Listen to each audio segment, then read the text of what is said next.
कई बार भगवान हमारे रिश्ते खुद तोड़ देता है ताकि कोई हमारी जिंदगी खराब ना कर सके। दुनिया में सबसे खुश वही लोग हैं जो ये जान चुके हैं कि दूसरों से किसी भी तरह की उम्मीद करना बेकार है। जिंदगी में थोड़ा दुख भी जरूरी है। हमेशा सुख ही मिलता रहेगा तो आप कभी जिंदगी में आगे नहीं बढ़ पाओगे। ये गलत सोच है इंसानों की कि एक अकेला इंसान क्या कर सकता है। पर देखो जरा उस सूरज को जो अकेला ही सारी दुनिया को रोशन करता है। भाग्यशाली वो नहीं होते जिन्हें सब कुछ अच्छा मिलता है, बल्कि भाग्यशाली वो होते हैं जिन्हें कुछ भी मिलता है उसे वो अच्छा बना लेते हैं। गीता में लिखा है, जब इंसान की जरूरत बदल जाती है तब उसके बात करने का तरीका भी बदल जाता है। फायदा सबसे गिरी हुई चीज है, लोग उठाते ही रहते हैं। हारता वो है जो शिकायत बार बार करता है और जीतता वो है जो कोशिश 1000 बार करता है। जिस इंसान को हम बेहद प्यार करते हैं वही इंसान हमारा सबसे ज्यादा फायदा उठाता है, क्योंकि वो इंसान जानता है कि हमारी कमजोरी क्या है। इतने समझदार बनो कि किसी को माफ कर दो, लेकिन इतने बेवकूफ मत बनो कि धोखा देने वाले पर दोबारा विश्वास कर बैठो। उम्मीद मत छोड़ना, कल का दिन आज से बेहतर होगा। जिंदगी में उस लेवल तक पहुंच जाओ कि लोग आपको खोकर पछताए। जीवन में कभी भी किसी से अपनी तुलना मत कीजिए। आप जैसे हो सर्वश्रेष्ठ हो, क्योंकि ईश्वर की हर एक रचना सर्वोत्तम होती है। खुद को किसी से कम समझना ईश्वर की रचना का अपमान है। इंसान का मन ही उसका सबसे बड़ा दुश्मन और उसका सबसे बड़ा दोस्त होता है।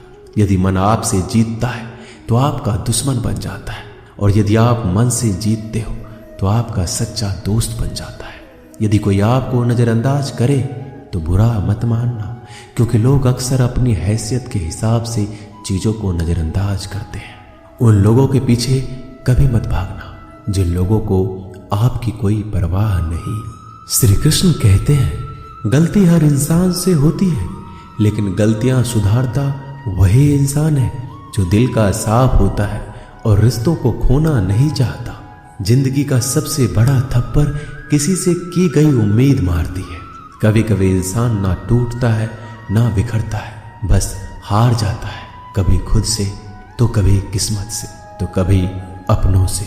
हर जिंदगी में खुद को समय जरूर दें, क्योंकि पहली जरूरत आप खुद हैं। याद रखना कि जरूरत से ज्यादा अच्छे बनोगे तो जरूरत से ज्यादा इस्तेमाल किए जाओगे। रिश्ते चाहे कितने भी बुरे हो उन्हें कभी मत तोड़ना, क्योंकि गंदा पानी प्यास बुझाने के काम नहीं आता, पर आग बुझाने के काम जरूर आता है। जमाना जब भी मुश्किलों में डाल देता है तो परमात्मा हजारों रास्ते निकाल ही देता है। विश्वास करने वाले से ज्यादा बेवकूफ विश्वास को तोड़ने वाला होता है, क्योंकि वह सिर्फ एक छोटे से स्वार्थ के लिए एक अच्छे इंसान को खो देता है। भलाई करते रहो पानी की तरह, बुराई खुद ही किनारे लग जाएगी कचरे की तरह। जब कोई समझे नहीं तो उसे समझाने की जरूरत ही क्या है। जब कोई माने नहीं तो उसे बताने की जरूरत ही क्या है। सच्चे दिल से किसी जरूरतमंद की मदद करके तो देखो। अगर दिल को सुकून ना मिले तो कहना, जिसे जाना है उसे जाने दो। अगर वो आज रुक भी गया तो कल चला जाएगा। इंसान को इंसान से दूर कर देने वाली सबसे पहली चीज जुबान है और दूसरी चीज पैसा है। जिन्हें सपना देखना अच्छा लगता है उनकी रात छोटी पड़ जाती है, और जिन्हें सपने पूरा करना अच्छा लगता है उनके दिन छोटे पड़ जाते हैं। किसी की आदत देखनी है तो उसे इज्जत, और किसी की अगर फितरत देखनी है तो उसे आजादी दो। हर इंसान में कोई ना कोई प्रतिभा जरूर होती है, पर लोग अक्सर इसे दूसरे जैसा बनने में नष्ट कर देते हैं। महंगे इतने भी मत बनो कि लोग तुम्हें बुला ना सके, और सस्ते इतने भी मत बनो कि लोग तुम्हें नचाते ही रहे। खामोशियां कभी बेजुबान नहीं होती। कुछ दर्द ऐसे होते हैं जो आवाज तक छीन लेते हैं। आजकल के लोग आपकी एक गलती के पीछे आपकी सारी अच्छाइयां भूल जाते हैं। जितने लोगों को समझाते जाओगे उतना ही अकेलापन और भी अच्छा लगता जाएगा। खत्म हो जाएंगे वो भी रिश्ते जिनसे मिलकर लगता है कि ये उम्र भर साथ देंगे।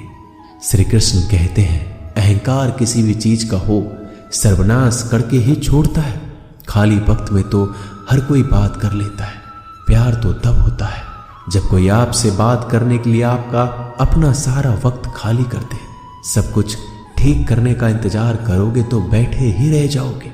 आप हिम्मत करो, खुद उठो, अपनी जिंदगी में सब कुछ ठीक कर दो।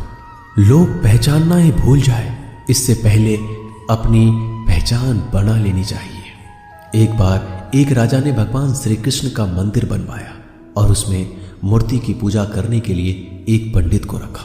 हर रोज अपने मंत्री से कहकर मंदिर में एक माला भिजवाता था और पंडित जी को वो माला श्री कृष्ण को चढ़ाना होता था। उसके बाद राजा जब दर्शन के लिए आता था तो पुजारी वो माला भगवान की मूर्ति के ऊपर से निकालकर राजा के गले में पहना देता। कई सालों तक ऐसा चलता रहा। पंडित जी अब बूढ़े हो चुके थे। एक दिन राजा की तबीयत खराब हो गई। उसने अपने सेवक को कहा कि तुम जाकर पंडित जी को माला दे आओ और उनसे कहो कि आज मेरी तबीयत खराब है, मैं आज मंदिर नहीं आ सकता, तो प्रतीक्षा ना करें। फिर राजा का सेवक वो माला लेकर पुजारी के पास गया और पूरी बात बता दी। पुजारी जी ने वो माला मूर्ति को चढ़ाई और सोचने लगे, इतने सालों से ये परंपरा चली आ रही है, लेकिन मैंने कभी भगवान का माला उतार कर खुद नहीं पहनी। शायद आज भगवान की यही इच्छा है कि ये माला मैं पहनूं, इसलिए भगवान ने आज राजा को नहीं भेजा। इसलिए आज अच्छा मौका है, ये माला मैं निकाल कर खुद पहन लेता हूँ। फिर उस पंडित ने भगवान की मूर्ति से माला निकाल कर खुद पहन ली। इसी बीच राजा का सेवक दौड़ के पंडित के पास आया और पंडित जी को कहने लगा कि राजा जी को ठीक नहीं लग रहा है, उनकी तबीयत और बिगड़ गई है, इसलिए अब वो प्रभु के दर्शन करना चाहते हैं। वो आ रहे हैं, उनकी सवारी जल्दी अभी मंदिर में आएगी। उन्हें लगा कि ये परंपरा कहीं टूट ना जाए, इसलिए वो आज भी मंदिर में आ रहे हैं। जब पंडित जी को इस बात का पता चला तो उन्होंने फटाफट माला अपने गले से उतारी और जाकर फिर से भगवान की मूर्ति को चढ़ा दी। फिर कुछ देर बाद राजा वहां आए और रोज की तरह पंडित जी ने भगवान के ऊपर से माला निकाली और राजा को पहना दी। अब राजा ने उस माला को देखा तो उस माला में एक सफेद बाल नजर आया। राजा ये समझ गया कि ये बाल पंडित का है। राजा ने पुजारी से पूछा, क्या ये माला आपने पहनी थी? इसमें सफेद बाल कहां से आया? यह सुनकर पुजारी जी घबरा गए। उन्हें लगा अगर मैं सत्य बता दूं तो राजा मुझे दंड देंगे, इसलिए वह पुजारी ने कहा, यह बाल तो श्री कृष्ण का है।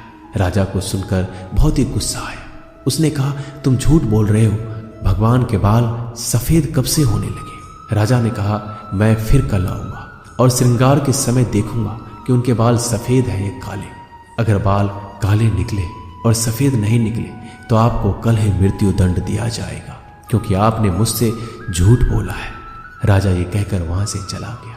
इधर पुजारी भगवान के चरणों में गिरकर रोने लगे कि हे प्रभु, मुझे माफ कर दीजिए, मैं लोभ में आ गया था, मुझे लगा मुझे ये माला पहन लेनी चाहिए, मुझे बचा लीजिए, नहीं तो कल राजा मुझे मार देगा। तो पुजारी पूरी रात भगवान के चरणों में गिरकर रोने लगा, विनती करने लगा कि प्रभु मुझे बचा लीजिए। अगली सुबह राजा मंदिर पहुंचा।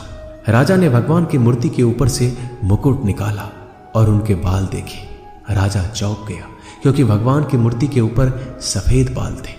राजा ने सोचा ये पुजारी की कोई चाल है, इसने मौत की सजा से बचने के लिए भगवान के बाल सफेद कर दिए हैं। राजा यह बाल असली या नकली इसकी जांच करने के लिए बाल तोड़ने लगा।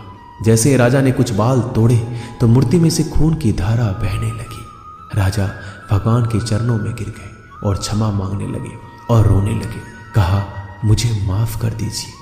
तभी मूर्ति से एक आवाज आई, राजा तूने सिर्फ मुझे मूर्ति माना, इसलिए मैं तुम्हारे लिए सिर्फ एक मूर्ति हूं।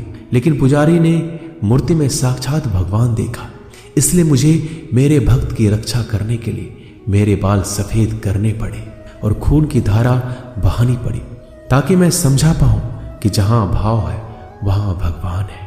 अगर आप वाकई में भगवान का स्मरण करते हैं, उन्हें देखना चाहते हैं, तो आपके अंदर सिर्फ भाव होना चाहिए। ये एक छोटी सी कहानी हमें शिक्षा देती है कि भगवान के आशीर्वाद के सिवाय कुछ भी संभव नहीं। अगर आप सच्चे दिल से भगवान को पुकारते हैं तो भगवान आपकी मदद के लिए जरूर आते हैं। दोस्तों, ये वीडियो यही समाप्त होती है। मिलते हैं अगले वीडियो में। तब तक के लिए अपना ख्याल रखिएगा। जय श्री कृष्ण।